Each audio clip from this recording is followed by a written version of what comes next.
My name is Enkeleda. I come from Tirana, Albania. I am the CEO of Atronix, which is a new electronic manufacturing factory company sitting in Tirana. Today I was talking about the importance of electronic manufacturing services and nearshoring it in the European market, especially also in the United Kingdom as we are here.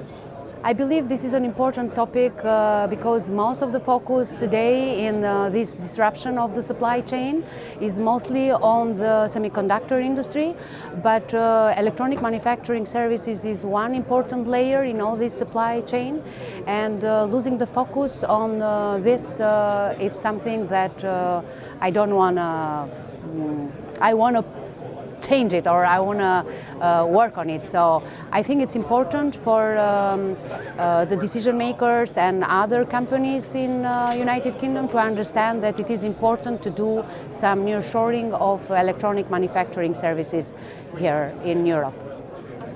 It seems it's the first time that we are participating. I'm participating as an exhibitor, so Atronix is an exhibitor company, but also as a presenter.